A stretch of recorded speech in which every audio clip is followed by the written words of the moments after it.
अस्सलामुअलैकुम dear students, उम्मीद करता हूँ आप सब स्टूडेंट ठीक ठाक होंगे, खैरियत से होंगे। डियर स्टूडेंट्स, आज की इस वीडियो में हम BSN 5th semester and post RN 2nd semester के सब्जेक्ट टीचिंग लर्निंग प्रिंसिपल के यूनिट नंबर 3 जो कि हमारे साथ learning cycle models and learning style है, इसको आज हम डिस्कस करेंगे और इसको समझने की कोशिश करेंगे। डियर स्टूडेंट, इससे पहले कि हम लेक्चर को स्टार्ट करें, तमाम नए आने वाले दोस्तों से गुजारिश है कि चैनल को सब्सक्राइब करें और बेल आइकन को दबाएं ताकि नए वीडियोस की नोटिफिकेशन आप दोस्तों को टाइम पर मिलती रहे। तो डियर स्टूडेंट्स, इस यूनिट के ऑब्जेक्टिव्स हमारे साथ मौजूद है जिसमें हम मंदरजा झेल टॉपिक्स को डिटेल के साथ डिस्कस करेंगे। सबसे पहले हम डिफ़ाइन करेंगे लर्निंग साइकिल को कि लर्निंग साइकिल किसे कहते हैं। इसके बाद फिर हम एक्सप्लेन करेंगे model of Kolb and Taylor and how they impact on learning. ठीक है, किस तरह से डेविड कोल्ब और टेलर ने लर्निंग मॉडल को पेश किए थे, तो उस पर बात करेंगे। इसके साथ साथ इन मॉडल्स के हमारे लर्निंग पर क्या असरात होते हैं, तो इस पर हम डिटेल के साथ बात करेंगे।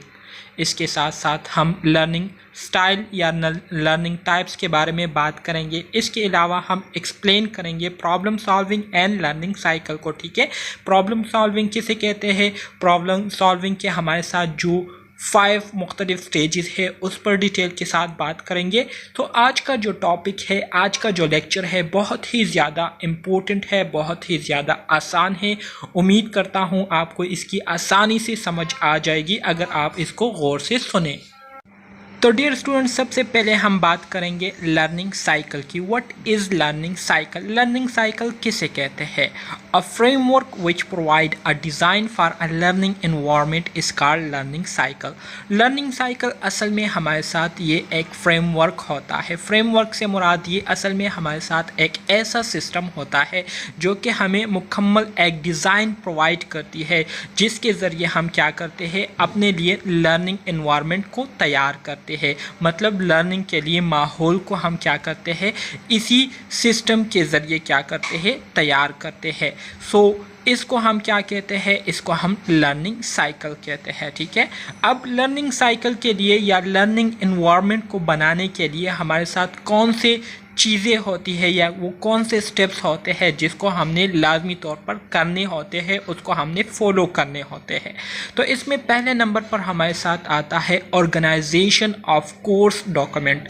मतलब यह है, अब मैं आप स्टूडेंट्स के साथ जो है टीचिंग लर्निंग प्रिंसिपल सब्जेक्ट को डिस्कस कर रहा हूँ। ठीक है, तो इस सब्जेक्ट को डिस्कस करने से पहले, आप स्टूडेंट्स के साथ शेयर करने से पहले, मैंने इसको सबसे पहले क्या किया था, ऑर्गेनाइज़ किया था। इसके यूनिट्स को मैंने तैयार किया था। ठीक है, इसके यूनिट को फिर मैंने प्रॉपर सीक्वेंस के साथ अरेंज किया था ताकि जब भी मुझे किसी यूनिट की ज़रूरत हो तो वो यूनिट फिर मैं आसानी से उसको क्या कर सकूं, कलेक्ट कर सकूं, सेलेक्ट कर सकूं और आप स्टूडेंट के साथ शेयर कर सकूं।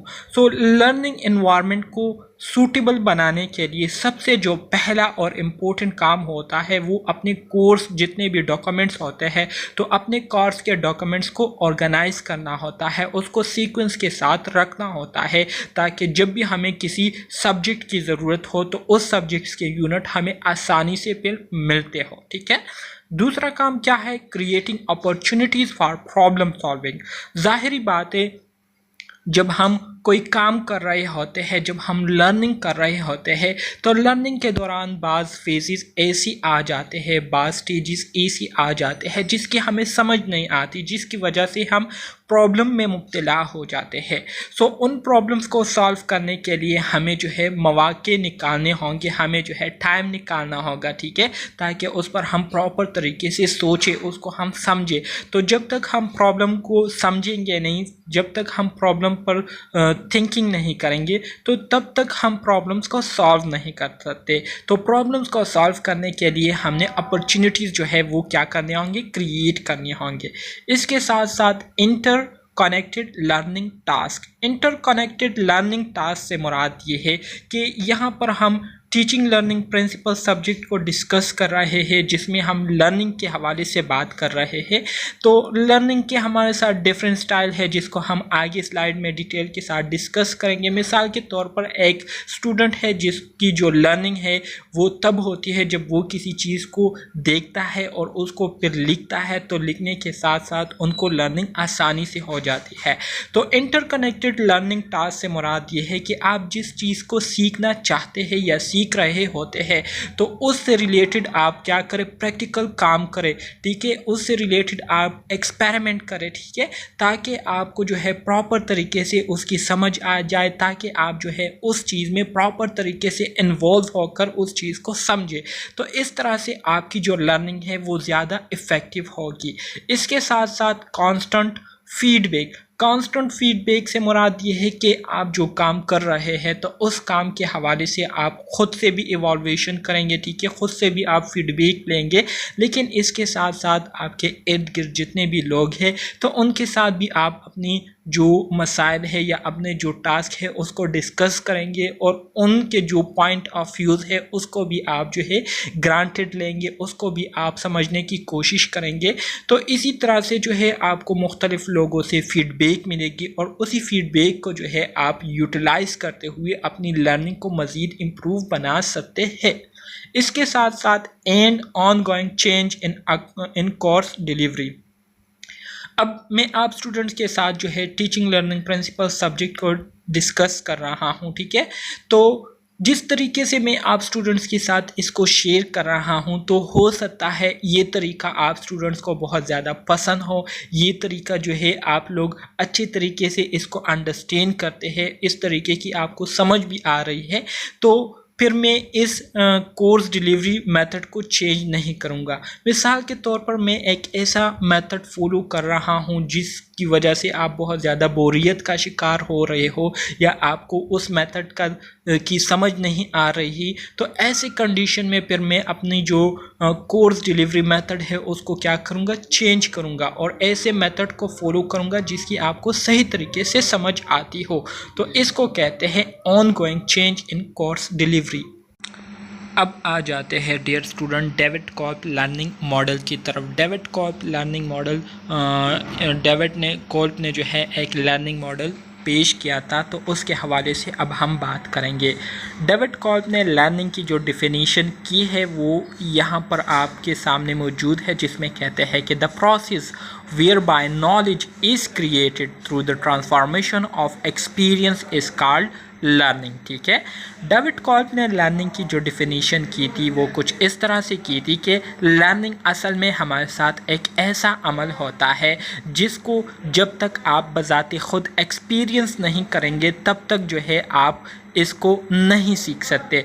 सो जब तक आप चीज़ों को एक्सपीरियंस करेंगे तो उस वक्त तक आप जो है उससे रिलेटेड नॉलेज गेन करेंगे, ठीक है। और जब नॉलेज गेन करेंगे तो आपको जो है उन एक्सपीरियंस की समझ आएगी, उस एक्सपीरियंस की आपको अंडरस्टैंडिंग आएगी और इस तरह से आप फिर उन एक्सपीरियंस को क्या कर लेंगे, लर्न कर लेंगे। तो इस अमल को क्या कहते हैं, इस अमल को लर्निंग कहते हैं, ठीक है। Knowledge results from the combination of grasping experience and transforming it, ठीक है। इसी तरह से हमारे पास जो नॉलेज आती है तो जाहिर बात है, जैसे कि अभी मैंने आपको कहा कि जब तक आप एक्सपीरियंस नहीं करेंगे, जब तक आप मुख्तलिफ सिचुएशन को फेस नहीं करेंगे, तो तब तक आप उन सिचुएशन के हवाले से आपके पास नॉलेज नहीं आएंगी। और जब आपके पास नॉलेज आएंगी तो तब आप उन एक्सपीरियंस के बारे में जानेंगे, उन एक्सपीरियंस को जो है आप समझेंगे और उसके हवाले से आप बहुत कुछ सीखेंगे, ठीक है। तो इसी तरह से जब आप उन एक्सपीरियंस से नॉलेज गेन करके सीख लेते हैं तो उसको फिर आप आगे अपने फ्रेंड्स के साथ शेयर करते हैं, ठीक है, अपने फैमिली के साथ शेयर करते हैं और इसी तरह से जो आपने सीखा होता है वो आप फिर अपने लोगों को क्या करते हैं, ट्रांसफ़र करते हैं, उनको सिखाते हैं। David Kolb learning model. David Kolb, an American psychologist, presented the model in 1984. 1984 में एक अमेरिकन साइकोलॉजिस्ट थे जिनका नाम डेविड कॉल्ब था। इन्होंने क्या किया था, इन्होंने लर्निंग के हवाले से एक मॉडल पेश किया था जिसको डेविड कोल्ब लर्निंग मॉडल के नाम से भी जाना जाता है। इसी तरह से इसको एक्सपीरियंशियल लर्निंग साइकिल के नाम से भी जाना जाता है, ठीक है।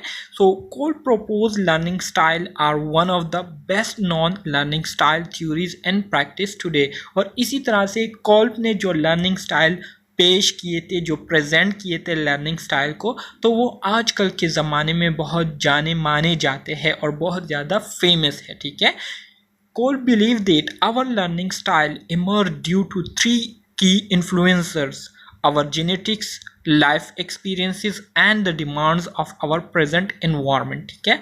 इसी तरह से कोल्ब जो थे, डेविड कोल्ब जो थे, उनको जो है इस बात पर बहुत ज़्यादा यकीन था, या वो जो है इस बात पर यकीन करते थे कि हमारे जो लर्निंग स्टाइल है, ठीक है, वो जो है तीन चीज़ों की वजह से बहुत ज़्यादा मुतासिर होती है। और तीन बुनियादी चीज़ें ऐसी है जो कि हमारे लर्निंग स्टाइल को बहुत ज़्यादा मुतासिर करती है, जिसमें पहले नंबर पर हमारे जेनेटिक आती है। मतलब पेरेंट्स से हम में जो खसूसियात मुंतकिल हुई होती है, तो वो खसूसियात जो है बहुत ही ज़्यादा इफ़ेक्ट करती है हमारे लर्निंग स्टाइल को, और उसका बहुत ज़्यादा असर रसूख होता है हमारे लर्निंग स्टाइल पर, ठीक है। किस तरह से होता है? अवर जेनेटिक्स से मुराद ये है कि अगर आपके पेरेंट्स से, वालिदैन से आप में जो जीन्स आए हो, ठीक है, और आपके पेरेंट जो है वो जहनी तौर पर बहुत ज़्यादा स्ट्रॉन्ग हो, उनकी IQ लेवल बहुत ज़्यादा स्ट्रॉन्ग हो, उनमें सोचने समझने की सलाहियतें बहुत ज़्यादा एक्टिव हो, तो इसी तरह से यही खसूसियात फिर उनके ऑफस्प्रिंग में भी आएंगी, उनके बच्चों में भी जो है यही खसूसियात मुंतकिल होंगी, और उनके बच्चे जो है वो पैदाइशी तौर पर फिर क्या होंगे? इंटेलिजेंट होंगे, उनकी IQ वैल्यू जो है वो ज़्यादा होगी, और इसी तरह से उनको लर्निंग में आसानी होगी, वो फिर चीज़ों को आसानी से लर्न करेंगे। तो इस तरह से जेनेटिक्स जो है ये लर्निंग स्टाइल को क्या करती है? मुतासिर करती है। इसके साथ साथ दूसरा जो फैक्टर है वो है लाइफ एक्सपीरियंसेस। लाइफ एक्सपीरियंसेस से मुराद ये है कि जितना आप लोगों के साथ इंटरेक्शन करेंगे, जितना आप सोसाइटी के साथ इंटरेक्शन करेंगे, उतना ही आप लोगों को समझेंगे, उतना ही आप जो है लोगों के बारे में आपको पता होगा, लोगों के नेचर के बारे में आपको पता होगा, और आपको ये भी पता होगा कि किस तरह से मैंने लोगों के साथ डीलिंग करनी है। तो लाइफ में जितनी भी आप ज़्यादा एक्सपीरियंस करेंगे, उतना ही आप अंडरस्टैंडिंग आप में ज़्यादा आएंगी, उतना ही आप जो है चीज़ों को ज़्यादा सीखेंगे। और इसके साथ साथ जो तीसरे नंबर पर हमारे साथ फैक्टर आता है जो कि लर्निंग स्टाइल को इफ़ेक्ट करती है, वो हमारे साथ आवर प्रेजेंट एनवायरनमेंट डिमांड, हमारे मौजूदा माहौल के जितने भी डिमांड्स है, जितनी भी ज़रूरियात है, तो उन ज़रूरियात को मद्देनज़र रखते हुए हमारे जो लर्निंग स्टाइल है वो चेंज होते रहते हैं। तो ये तीन बुनियादी चीज़ें हैं जो कि हमारे लर्निंग स्टाइल्स को क्या करती है? मुतासिर करती है, इफ़ेक्ट करती है। अब आ जाते हैं डेविड कोल्ब थ्योरी की तरफ, जिसको द एक्सपीरियंशियल लर्निंग साइकिल भी कहते हैं और कोल्ब लर्निंग साइकिल भी कहते हैं। डेविड कोल्ब थ्योरी या एक्सपीरियंशियल लर्निंग साइकिल या कोल्ब लर्निंग साइकिल, इसके हमारे साथ 4 स्टेजेस है, ठीक है। ये हमारे साथ 4 फेजेस पर मुश्तमिल है, जिसमें पहले नंबर पर हमारे साथ कॉन्क्रीट एक्सपीरियंस है, दूसरे नंबर पर हमारे साथ रिफ्लेक्टिव ऑब्जर्वेशन है, तीसरे नंबर पर हमारे साथ एब्स्ट्रैक्ट कंसेप्चुअलाइजेशन है, और चौथे नंबर पर हमारे साथ एक्टिव एक्सपेरिमेंटेशन है। सो पहले नंबर पर हमारे साथ जो स्टेज है जिसको कंक्रीट एक्सपीरियंस कहते हैं, तो कंक्रीट एक्सपीरियंस से मुराद क्या है? कंक्रीट एक्सपीरियंस से मुराद ये है कि doing something for the first time, आप कोई काम पहली मर्तबा करने जा रहे हैं, तो इसको हम क्या कहते हैं? इसको हम कंक्रीट एक्सपीरियंस कहते हैं। मिसाल के तौर पर आप BSN 5th सेमेस्टर के स्टूडेंट हैं, आप पहली मर्तबा जो है पेशेंट को क्या कर रहे हैं? डील कर रहे हैं, उनको IV लाइन पास करने वाले हैं। तो अभी आपने पास नहीं किया है और आप पहली मर्तबा पास करने जा रहे हैं, तो इस दौरान आपकी जो फीलिंग होती है, आप जो फील कर रहे होते हैं, आप जो एक्सपीरियंस कर रहे होते हैं, आप पर जो गुजर रही होती है, तो इसको हम क्या कहते हैं? इसको हम कंक्रीट एक्सपीरियंस कहते हैं, ठीक है। इसी तरह से हमारे साथ जो दूसरा फेज़ है जिसको हम क्या कहते हैं? जिसको हम रिफ्लेक्टिव ऑब्जर्वेशन कहते हैं। अब कंक्रीट एक्सपीरियंस में ज़ाहिरी बात है पहली मर्तबा आप आईवी लाइन पास करने जा रहे हैं, तो इस दौरान जो है आपकी जो फीलिंग्स होते हैं वो अजीब तरह की फीलिंग होते हैं। कुछ लोग जो है बहुत ज़्यादा एक्साइटेड होते हैं, कुछ लोग जो है बहुत ज़्यादा नर्वसनेस का शिकार होते हैं, कुछ लोग जो है बहुत ज़्यादा बोल्डनेस का शिकार होते हैं। ठीक है, तो ये मुख्तलिफ़ किस्म की फीलिंग लोग फील कर रहे होते हैं। तो कंक्रीट एक्सपीरियंस में आप जो कुछ फील कर रहे होते हैं पहली बार कोई काम करने की वजह से, ठीक है, तो ज़ाहिर बात है अब आप आईवी लाइन पास करने जा रहे हैं, तो आईवी लाइन को पास करने से पहले आप ये बातें ज़रूर सोचते होंगे कि जो आईवी लाइन में पास करने जा रहा हूँ, इस आईवी लाइन में कौन से ड्रग्स जो है वो जो है मिक्स किए गए हैं। ठीक है, इन ड्रग्स के इफ़ेक्ट्स पेशेंट पर क्या होंगे, पेशेंट के कौन से एरिया को में जो है मैंने आईवी लाइन जो है पास करनी है, और इसको पास करने के बाद पेशेंट पर क्या असरात होंगे। ठीक है, अगर किसी किस्म की रिएक्शंस हुए तो उसके दौरान मैंने क्या काम करने हैं। तो मतलब यह है कि किसी काम को करने से पहले जब आप उस काम के बारे में मुख्तलिफ ज़ावियों से सोचते हैं, मुख्तलिफ पॉइंट ऑफ व्यू से उसके बारे में आप सोच विचार करते हैं, तो इसको हम क्या कहते हैं, इसको हम रिफ्लेक्टिव ऑब्जर्वेशन कहते हैं। ठीक है, अब जाहिरी बात है आपने सोच विचार कर ली, आपने मुख्तलिफ पर्सपेक्टिव से, मुख्तलिफ ज़ावियों से जो है आईवी लाइन को पास करने के बारे में सोच लिया।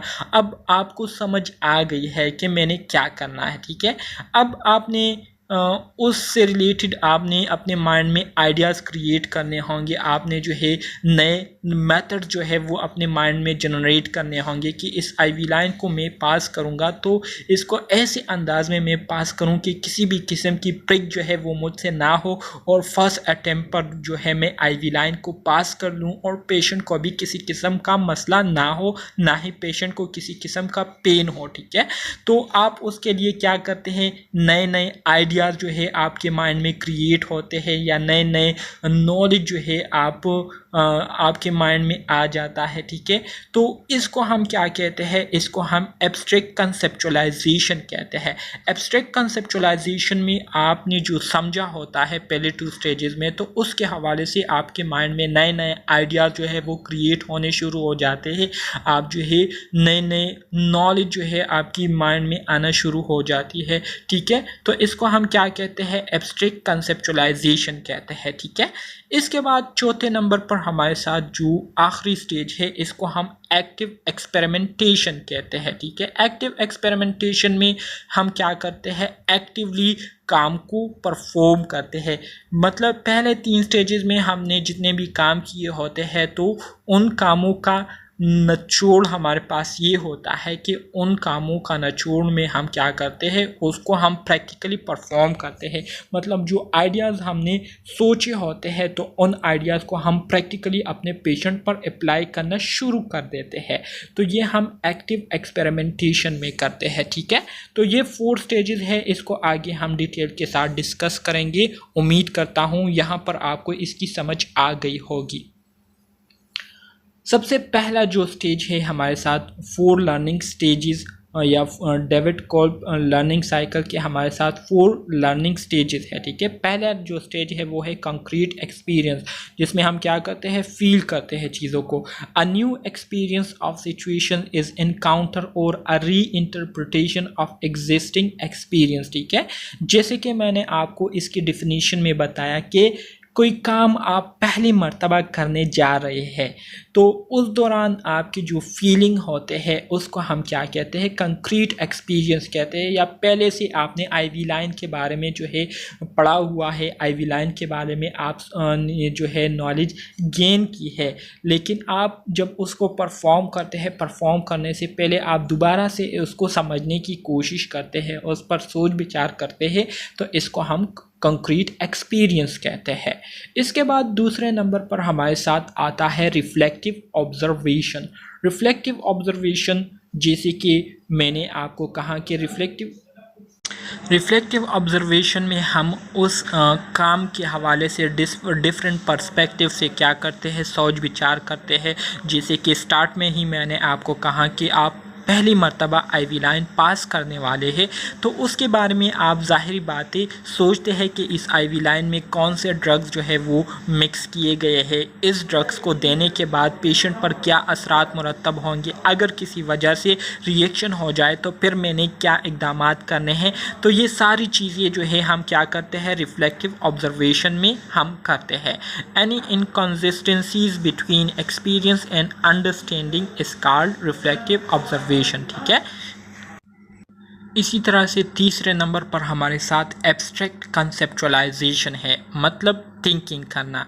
ज़ाहिरी बात है, जब हम कंक्रीट एक्सपीरियंस कर लेते हैं, रिफ्लेक्टिव ऑब्जर्वेशन कर लेते हैं, मुख्तलिफ पॉइंट ऑफ व्यू से उन स्किल्स के बारे में सोच लेते हैं, तो फिर उसकी समझ हमें आ जाती है और फिर हमारे माइंड में नए नए आइडियाज़ जो है वो जन्म लेने लगते हैं, नए नए नॉलेज जो है हमारे ब्रेन में उस स्किल्स से रिलेटेड जो है आने लगती है, और इसी तरह से नए नए मॉडल जो है वो हमारे माइंड में आने लग जाते हैं। मतलब ये है कि हम उस स्किल को सही तरीके से अंडरस्टैंड कर लेते हैं, जिसकी वजह से फिर हमें नए नए आइडियाज़ माइंड में आने लगते हैं। तो इसको हम एब्स्ट्रैक्ट कंसेप्चुअलाइजेशन कहते हैं। Reflection give rise to a new ideas और a modification of existing abstract concept. ठीक है। ज़ाहिरी बात है, जब आप एक चीज़ के बारे में मुख्तलिफ पर्सपेक्टिव से देखते हैं, मुख्तलिफ ज़ावियों से देखते हैं, तो आपको उस चीज़ की फिर समझ अच्छे तरीके से आ जाती है। और जब आपको किसी चीज़ की समझ अच्छे तरीके से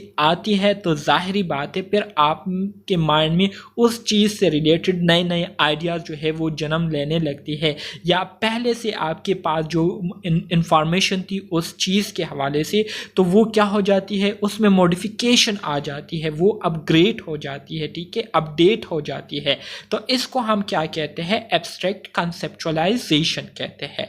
इसी तरह से जो फोर्थ नंबर स्टेज है, जो कि हमारे साथ लास्ट स्टेज है कोर्प लर्निंग साइकिल का, वो है एक्टिव एक्सपेरिमेंटेशन। इसमें हम क्या करते हैं, डूइंग करते हैं, मतलब the learner applies them to the world around them to see what the result. इसमें लर्नर क्या करता है, इसमें लर्नर ने जितना भी लर्न किया होता है तो उसको प्रैक्टिकली परफॉर्म करना शुरू कर देता है, उस पर प्रैक्टिकली अमल करना शुरू कर देता है, और उसके जो नताइज होते हैं उसको वो फिर देखते हैं। ठीक है, कि आया मैंने लर्न कर लिया है या नहीं।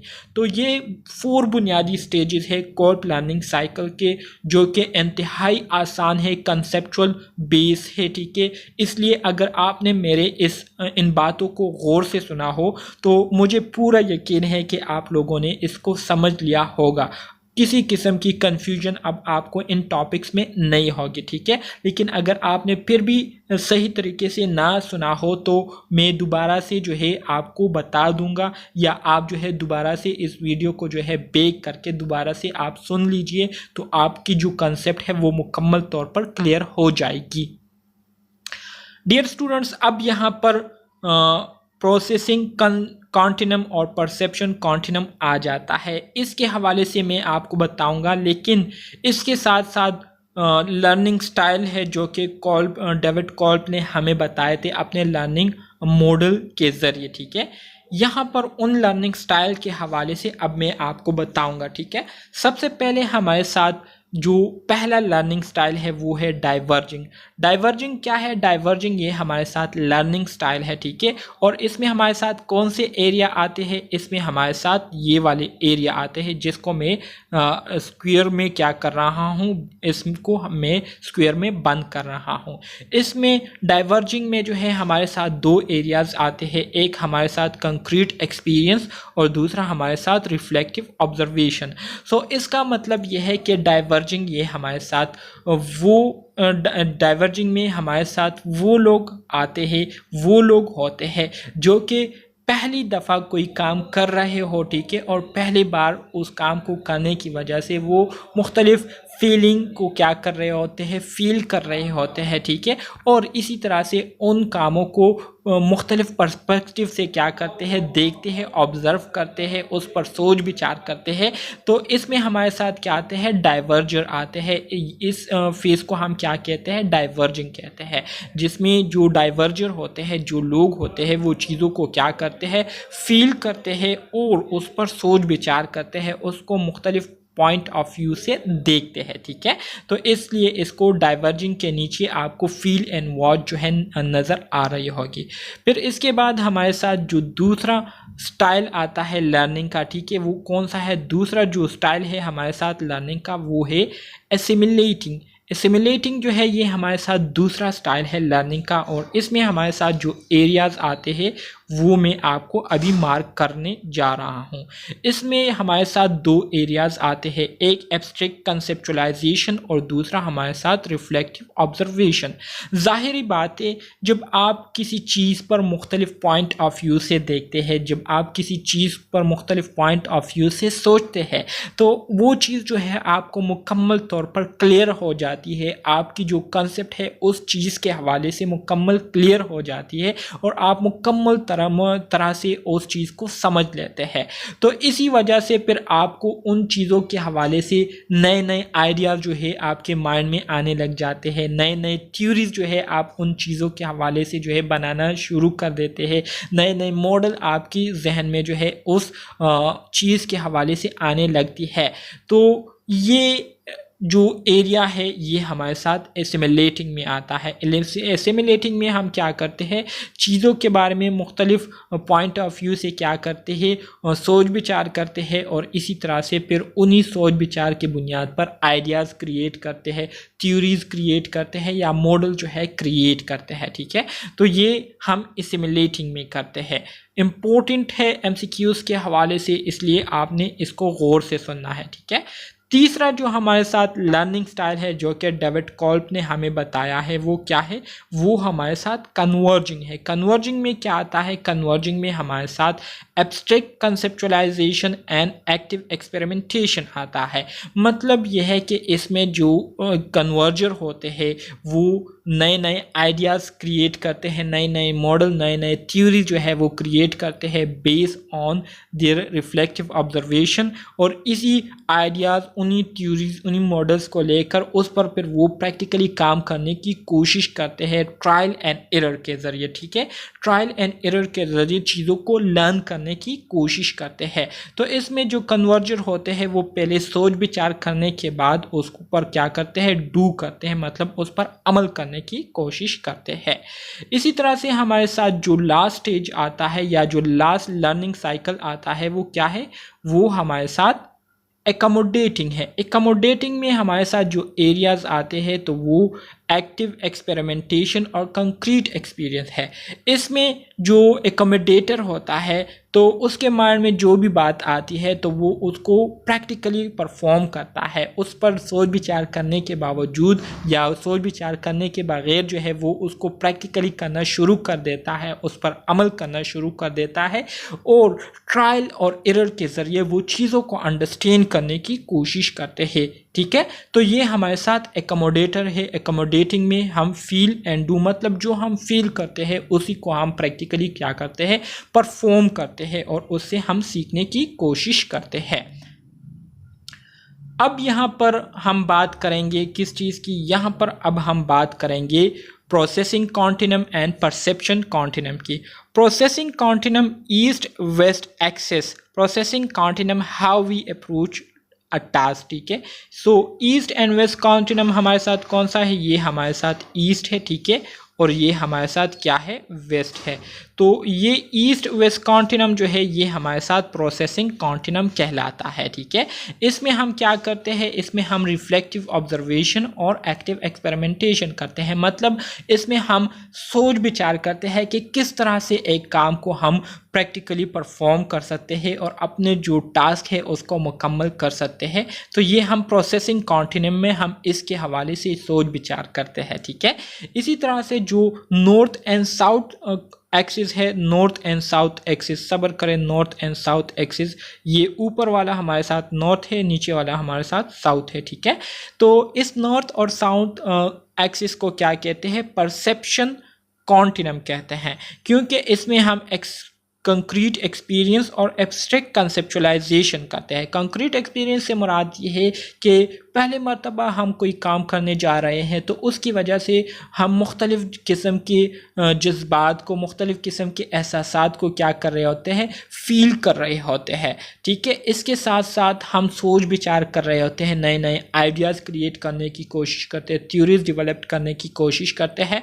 तो इस वजह से ये हमारे साथ परसेप्शन कॉन्टिनम कहलाता है। इसमें हम अपने इमोशनल रिस्पॉन्सेस को क्या करते हैं, देखते हैं कि किस तरह से हम एक चीज़ के बारे में सोच रहे हैं और उसको किस तरह से हम फील कर रहे हैं। तो ये सारी चीज़ें हम परसेप्शन कॉन्टिनम में क्या करते हैं, एक्सपीरियंस करते हैं। तो उम्मीद करता हूँ इसकी समझ भी आप स्टूडेंट्स को आ गई होगी। अगर फिर भी किसी किस्म की कन्फ्यूजन है तो काइंडली आप मुझसे कमेंट बॉक्स में क्वेश्चन पूछ सकते हैं। इसके अलावा काइंडली चैनल को आपने ज़रूर सब्सक्राइब करना है, ठीक है, और अपने दोस्तों के साथ भी शेयर करना है ताकि आपकी वजह से उनको भी फ़ायदा पहुँचे। 4 लर्निंग स्टाइल। अब 4 लर्निंग साइकिल के जो स्टाइल थे, जो कि अभी मैंने आपको डायग्राम के ज़रिए समझाए थे, बताए थे, तो उसको यहाँ पर हम रिवाइज करेंगे। डाइवर्जिंग, ठीक है, इसमें क्या करते हैं हम, फीलिंग एंड वॉचिंग करते हैं, जो कि हमारे साथ concrete experience and reflective observation के एरियाज़ इसमें हमारे साथ आते हैं। Diverger dominant abilities tend to be concrete experience and reflective observation. जो डाइवर्जर होते हैं तो उनमें जो डोमिनेंट खसूसियत पाई जाती है, जो एबिलिटीज़ उनमें डोमिनेंट होती है, ठीक है, बढ़ चढ़ कर उनमें पाई जाती है, तो वो कंक्रीट एक्सपीरियंस और रिफ्लेक्टिव ऑब्जर्वेशन की होती है। Visualising the big picture and organising smaller bit of information into a meaningful whole, ठीक है, ये छोटी छोटी चीज़ों को जो है बड़े बड़े नज़रियों से देखते हैं और इसी तरह से छोटी छोटी इंफॉर्मेशन को जो है वो सोच समझकर उसको अंडरस्टैंड करके उसको एक पुरअसर तरीके से, इफ़ेक्टिव तरीके से क्या करते हैं, उसको यूज़ करते हैं।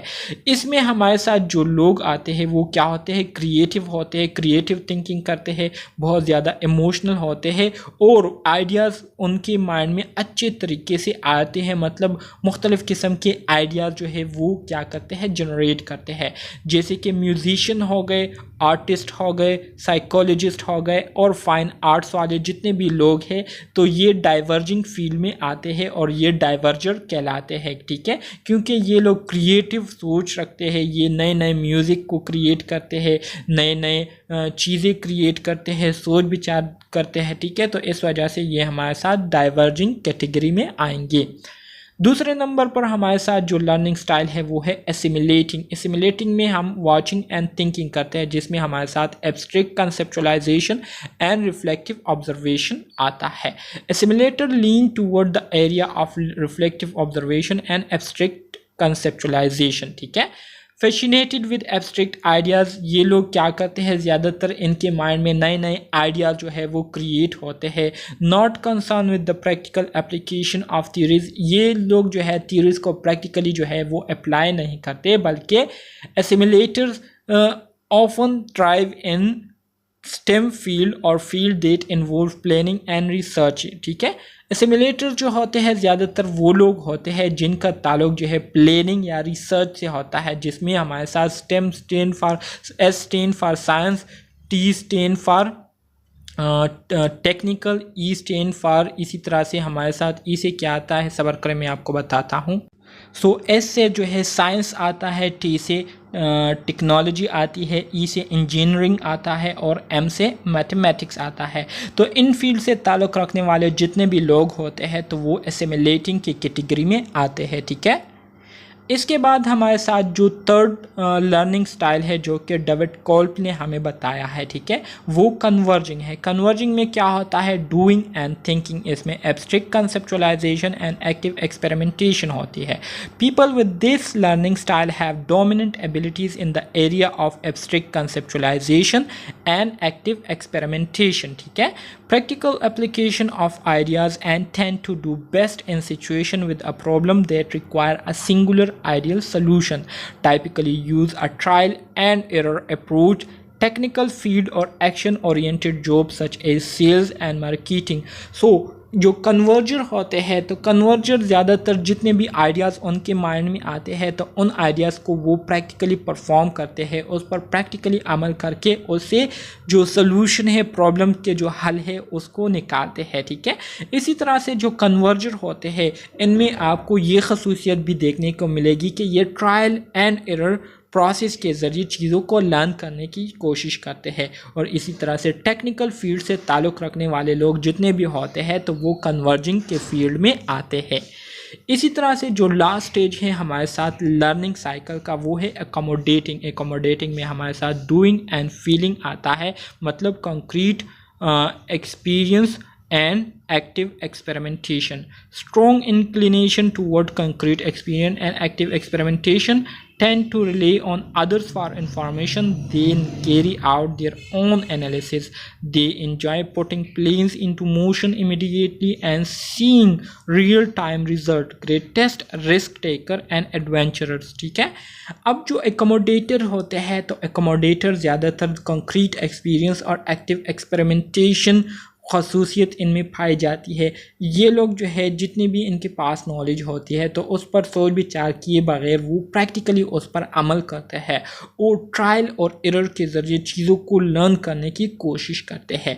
इसी वजह से एकमोडेटर जो है इनको रिस्क टेकर्स और एडवेंचर्स के नाम से भी जाना जाता है कि ये लोग जो है बहुत ज़्यादा रिस्क टेकर होते हैं। हर काम ये लोग क्या करते हैं, हर काम में ये लोग रिस्क लेते हैं, क्योंकि सोच विचार करने के बग़ैर कोई काम करे, कोई काम किया जाए तो ज़ाहिर बात है उसमें फिर रिस्क ज़्यादा होता है। ठीक है, इसी तरह से एडवेंचरर्स जितने भी लोग होते हैं तो वो लोग जो है इस कैटेगरी से क्या होते हैं, क्लासिफाइड होते हैं। इन कैटेगरी में उनको मेंशन किया जाता है।